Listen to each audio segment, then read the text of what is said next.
Racing is just a drug to us.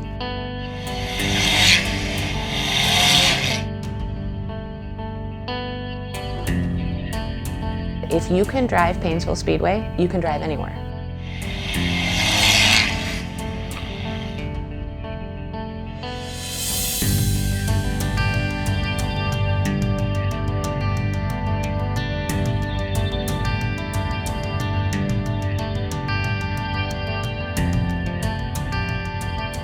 We call it the Battleground just because it's the smallest track in the state of Ohio. The only track that runs a figure-8 racing every night. It's a 5th mile asphalt oval with concrete in the corners. It's very tight racing, a lot of little rivalries that go along with the racing here. So it's kind of you come here, you watch the races, but you leave with a little suspense, like, all right, what will happen next week? So it's kind of a cool atmosphere to be around.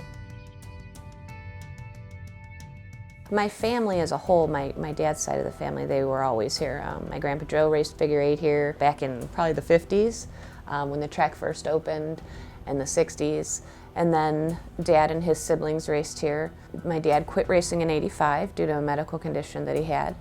And then when I turned 16, he brought me out. And I raced for 5 years in trophy stock and sportsman at the time. And this is home. This is just where we belong.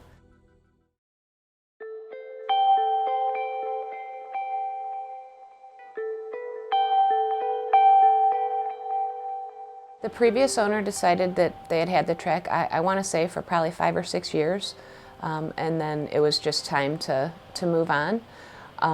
So they put it up for sale, didn't have any buyers, and then they put it up for auction, didn't have anybody buy it at the auction. So we honestly were afraid that it was going to sit dormant and just be done. And I'm almost positive that the Painesville Township has a ordinance that if it sits dormant and there isn't racing for 1 year, they could have not grandfathered it back in. So that was scary to watch and wait. We actually had a business partner that we had, but he's no longer in the picture, but he came to us with the idea of it. My dad took it right by the horns and loved it right from the get-go. He came to me with the idea originally though, and he was like, "Rand, what do you want to do?" And I'm like, well, I like racing because I raced before. We looked at the numbers and everything. I told him, you'd be an idiot not to do this. And the Maggios came on board and they purchased the track. They leased it at the beginning and then took ownership. I believe it was in the end of October of 2017.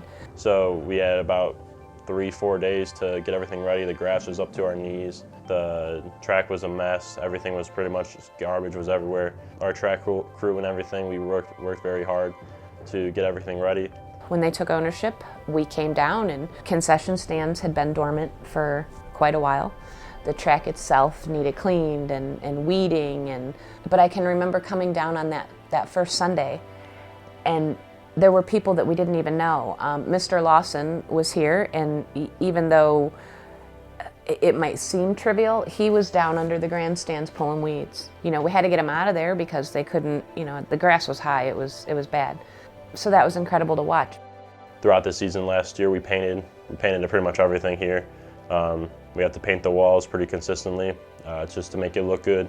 Sometimes all it takes is a fresh coat of paint. We're going to make sure that the wall's painted every year. We seal coated and did asphalt all throughout the main concourse area. So I can't see us not continually improving in the same areas. The Maggios are not afraid to take that chance and find out what we can do to make it better, to make people want to come here every Saturday night. It was actually my dad's idea and the old business partner that we had. Our slogan's kind of the world's toughest motorsports battleground, so I kind of shortened it to Battleground. In my opinion, it's perfect. Like I said, I've been coming here since I was a kid. And I've raced here myself. I've been a fan, I've been a car owner, I've been an official now. It's the smallest track in Ohio, so there's a lot of beating and banging and stuff.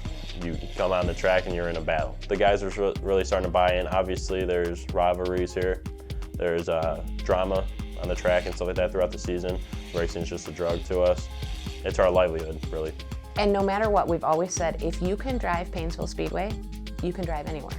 And I think the reason is because everything here is so tight and so small that it happens so fast your reaction time is just more advanced than other people who are used to having, say, 5 or 6 lanes on a track to get out of, oh, I'll just go around it. Here, you better check up or you're gonna go through it, not around it.